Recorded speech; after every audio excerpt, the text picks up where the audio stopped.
স্বাধীনতা উত্তর ভারতবর্ষের ইতিহাস আলোচনা প্রসঙ্গে আজ আমরা ভারতের প্রথম প্রধানমন্ত্রী পণ্ডিত জওহরলাল নেহেরুকে স্বাধীন ভারতের স্থপতি বলা যুক্তিযুক্ত কিনা সেই প্রসঙ্গে বিস্তারিত আলোচনা করব। পণ্ডিত জওহরলাল নেহেরু যথার্থ অর্থে আধুনিক ভারতের স্থপতি ছিলেন। বিংশ শতকের অন্যতম শ্রেষ্ঠ ভারতীয়দের মধ্যে পণ্ডিত নেহেরু গণতন্ত্রী, মানবতাবাদী, সমাজতন্ত্রী, স্বপ্নদ্রষ্টা, আদর্শবাদী ইত্যাদি বিভিন্নভাবে আখ্যায়িত হয়ে থাকেন। স্বাধীন ভারতের কারিগর হিসাবে নেহেরুর ভূমিকার মূল্যায়ন করতে গেলে তার যে বিশালত্ব, তার অসাধারণ ব্যক্তিত্ব, সেই প্রসঙ্গ স্বাভাবিকভাবেই উঠবে। ফলে স্বাভাবিকভাবেই এই মূল্যায়ন কিছুটা জটিল এবং বিতর্কিত বিষয়। নেহেরুর সামনে প্রধান লক্ষ্য ছিল ভারতবর্ষের স্বাধীনতাকে রক্ষা করা, সদ্য স্বাধীনতাপ্রাপ্ত ভারতবর্ষের স্বাধীনতাকে রক্ষা করা, দৃঢ় করা, সুসংহত করা, এবং এটাই ছিল নেহেরুর কাছে সবথেকে কঠিন কাজ। মনে রাখতে হবে, এই সময় পৃথিবী দুটো গোষ্ঠীতে বিভক্ত হয়ে পড়েছিল। ঠান্ডা লড়াইয়ের সূচনা হয়েছিল। একদিকে ছিল মার্কিন যুক্তরাষ্ট্র, আর একদিকে ছিল সোভিয়েত ইউনিয়ন। সমগ্র পৃথিবী এই দুই বৃহৎ শক্তির অধীনে বিভক্ত হয়ে পড়েছিল। এই পরিস্থিতিতে পণ্ডিত নেহেরু যাবতীয় চাপকে সামাল দিয়ে এই দুই শক্তির কারোর কাছেই ভারতবর্ষকে তাদের হাতের বোড়ে হতে দেননি। আভ্যন্তরীণ এবং বৈদেশিক দুটো ক্ষেত্রেই তিনি এক স্বাধীন এবং স্বনির্ভর নীতি গ্রহণের সচেষ্ট হয়েছিলেন। আভ্যন্তরীণ ক্ষেত্রে নেহেরু একটা স্বাধীন এবং স্বনির্ভর অর্থনীতি গড়ে তোলার প্রয়াস নিয়েছিলেন এবং সফল হয়েছিলেন। স্বাধীনতা সংগ্রামকালে যে জাতীয় ঐক্য গড়ে উঠেছিল,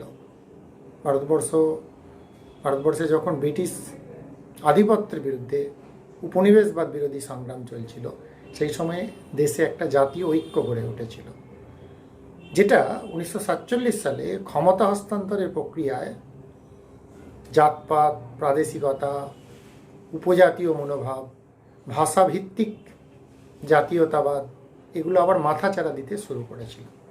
নেহেরু এই সমস্ত বিভেদকামী শক্তিগুলোকে রুখে দিতে পেরেছিলেন। দিয়ে তিনি নেশন এবং স্বাধীন রাষ্ট্রকে সুসংহত করে তুলতে এবং ভারতীয় জনগণের মানসিক সংহতি বাড়িয়ে তুলতে সমর্থ হয়েছিলেন, যেটা তার কাছে বলা যেতে পারে খুব কম কৃতিত্বের ছিল না। জাতীয় আন্দোলনের ধারা বহন করে নেহেরু স্বাধীন ভারতের গণতন্ত্রকে সযত্নে লালন এবং সুপ্রথিত করেছিলেন। সার্বজনীন ভোটাধিকারের মাধ্যমে পরিচালিত নির্বাচনের ভিত্তিতে এক সার্বভৌম সংসদ, অবাধ সংবাদ মাধ্যম এবং মন্ত্রিসভা পরিচালিত সরকার, সর্বোপরি স্বাধীন বিচার ব্যবস্থার ভিত্তি তিনি তৈরি করে দিয়েছিলেন। উন্নয়ন এবং সভ্যতার পুঁজিতান্ত্রিক যে প্রেক্ষিত, সেটিকে নেহেরু প্রত্যাখ্যান করেছিলেন। তার পরিবর্তে সমাজতান্ত্রিক পথে ভারতের আমূল রূপান্তর ঘটানোর জন্য তিনি কাজ করেছিলেন।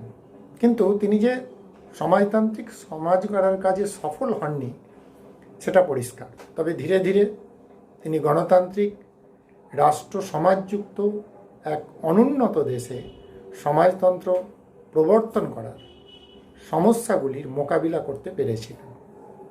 ভারতের কোটি কোটি মানুষের কাছে যিনি সমাজতন্ত্রের আদর্শ তুলে ধরেছিলেন, সমাজতন্ত্রকে যিনি ভারতীয়দের চেতনার অংশ করে তুলেছিলেন, তিনি হলেন পণ্ডিত নেহেরু। ভারতের স্বাধীনতা আর ঐক্যের জন্য এবং দারিদ্র্য দূর করার জন্য তার সমাজ কল্যাণকামী নীতিগুলিকে বাস্তবে প্রয়োগ করার জন্য নেহেরু মনে করতেন দ্রুত অর্থনৈতিক উন্নয়নের গুরুত্ব একেবারে মৌলিক। 1951 থেকে 56 খ্রিস্টাব্দ পর্যন্ত স্থায়ী প্রথম পঞ্চবার্ষিকী পরিকল্পনার লক্ষ্য ছিল দেশে অর্থনৈতিক স্থিতিশীলতা ফিরিয়ে আনা। তাই প্রথম পঞ্চবার্ষিকী পরিকল্পনায় কৃষির ওপর সর্বাধিক গুরুত্ব আরোপিত হয়। দ্বিতীয় পঞ্চবার্ষিকী পরিকল্পনায় 1956 থেকে 61 খ্রিস্টাব্দে শিল্প প্রসারের ওপর বেশি জোর দেওয়া হয়েছিল। নেহেরু এই সময় সমাজতান্ত্রিক ধাঁচে সমাজ গঠনের কথা ঘোষণা করেছিলেন। এই দ্বিতীয় পঞ্চবার্ষিকী পরিকল্পনায় রাষ্ট্রীয় উদ্যোগের পাশাপাশি ব্যক্তিগত উদ্যোগে ভারী শিল্প স্থাপনেও উৎসাহ দেওয়া হয়েছিল। তৃতীয় পঞ্চবার্ষিকী পরিকল্পনায় 1961 থেকে 66 খ্রিস্টাব্দে কৃষি এবং শিল্প উভয় ক্ষেত্রে সমান গুরুত্ব আরোপ করা হয়। এই সময় সমাজসেবামূলক কাজের ওপর গুরুত্ব আরোপ করা হয়। এ বিষয়ে সন্দেহ নেই, নেহেরুর অর্থনৈতিক নীতি সেই সময় ভারতের পক্ষে খুবই উপযোগী বলে প্রমাণিত হয়েছিল এবং এই অর্থনৈতিক পরিকল্পনার দৌলতে ভারত অর্থনীতির ক্ষেত্রে রীতিমতো উন্নতি করতে পেরেছিল। সেকুলারিজম, ধর্মনিরপেক্ষতা, এই সেকুলারিজম বা ধর্মনিরপেক্ষতার প্রতি নেহেরুর দায়বদ্ধতা ছিল অতুলনীয় এবং তা ছিল সর্বাত্মক। সাম্প্রদায়িকতা নেহেরুর ধাতে সহিত না। সমগ্র জীবন তিনি এই সাম্প্রদায়িকতার বিরুদ্ধে প্রবল সংগ্রাম করেছিলেন। 1950 খ্রিস্টাব্দে তিনি ঘোষণা করেছিলেন সাম্প্রদায়িকতার প্রশ্নে কোনো রকম আপোষ রফার অর্থই হচ্ছে আমাদের নীতি বিসর্জন দেওয়া, ভারতের স্বাধীনতার আদর্শের সঙ্গে বিশ্বাসঘাতকতা করা। তিনি খুব স্পষ্টভাবে কথা ঘোষণা করেছিলেন সাম্প্রদায়িকতা ফ্যাসিজমের ভারতীয় রূপ। অন্যদিকে সেকুলারিজমকে তিনি ভারতীয় গণতন্ত্রের এক অপরিহার্য শর্ত বলে মনে করতেন। হিন্দু, মুসলিম, শিখ, খ্রিস্টান সাম্প্রদায়িকতার মধ্যে আদৌ কোনো প্রভেদ তিনি খুঁজে পাননি।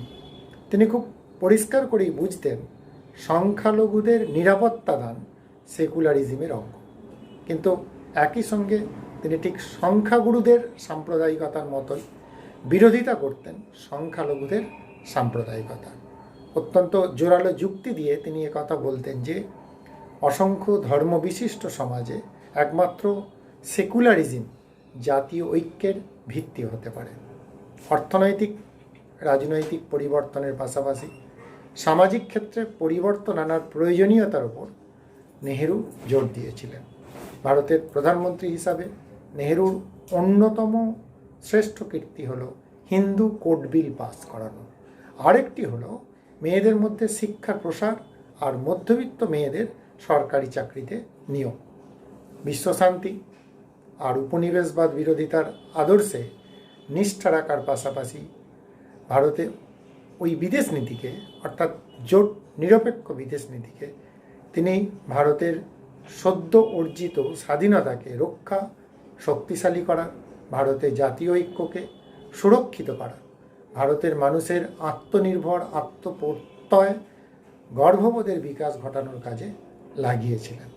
লক্ষণীয়, নেহেরুর পরবর্তীকালে যারা ভারতের প্রধানমন্ত্রী হিসাবে ক্ষমতায় এসেছিলেন তারা প্রত্যেকেই মোটের ওপর ওই বিদেশ নীতির ওপর, নেহেরু প্রবর্তিত বিদেশ নীতির ওপর, অর্থাৎ জোট নিরপেক্ষ কাঠামের মধ্যে থেকেই কাজ করে গেছেন এবং আজও কাজ করে চলেছেন। সবশেষে নেহেরুর ভারতের স্থপতি হিসাবে নেহেরুর মূল্যায়ন প্রসঙ্গে তার রাজনৈতিক দুর্বলতাগুলিকে যথাযথভাবে বিশ্লেষণ করা প্রয়োজন। ভারতীয় নেশনের সংহতি সাধন, অর্থনৈতিক উন্নয়ন, সামাজিক রূপান্তরের যে পরিকল্পনা কর্মসূচি নেহেরু গ্রহণ করেছিলেন তাতে একটা মস্ত বড় দুর্বলতা ছিল, সেটা হলো জনগণকে সংগঠিত করার উপর জোর দেওয়ার ব্যাপারে। এটা হলো জনগণকে সংগঠিত করার জোর দেওয়ার ব্যাপারে অতি গুরুত্বপূর্ণ স্থানে তিনি গান্ধীজির অহিংসা সংগ্রামের কর্মসূচি থেকে সরে এসেছিলেন। নেশন নির্মাণের কাজে অনেক মানুষকে জড়িয়ে নেওয়া যে দরকার সেটা তিনি উপলব্ধি করেছিলেন ঠিকই, কিন্তু স্বতঃস্ফূর্ততার ওপর তার অস্বাভাবিক বিশ্বাস ছিল। তিনি ধরে নিয়েছিলেন গরিব মানুষ নিজেরাই নিজেদেরকে সংগঠিত করে তুলবে। রাজনীতিতে জনগণের সক্রিয় যোগদানের মধ্য দিয়েই সংসদীয় গণতন্ত্র, নেশন নির্মাণ, সামাজিক পরিবর্তন আর সমদর্শিতার হাতিয়ার হয়ে উঠতে পারে। কিন্তু নেহেরু এমন কোনো সংস্থা বা কাঠামো বা মাধ্যম গড়ে তুলতে পারেননি যার সাহায্যে জনগণকে, এমনকি তার নিজের পার্টির একেবারে নিচের দিকের কর্মীদের সংগঠিত করা, সক্রিয় করে তোলা বা রাজনৈতিক শিক্ষা দেওয়া সম্ভব হতে পারে। তা সত্ত্বেও ইতিহাসের যে কোনো মানদণ্ডেই পণ্ডিত নেহেরুর কৃতিত্ব বিশাল, অসাধারণ। কতকগুলি মূল্যবোধ, দৃষ্টিভঙ্গি, লক্ষ্য, উদ্দেশ্যকে, একটা মনোভাবকে তিনি দৃঢ়মূল করে তুলেছিলেন। ভারতীয় জনগণের ভাব তার সঙ্গে অঙ্গাঙ্গি করে তুলেছিলেন। তার অন্যতম জীবনীকা জেফ্রি টাইসন, তিনি লিখছেন, নেহেরু মানুষটি যদি অন্যরকম হতেন তাহলে ভারতবর্ষ স্বাধীনতার পর অন্য রকমের একটি দেশ হতে পারত।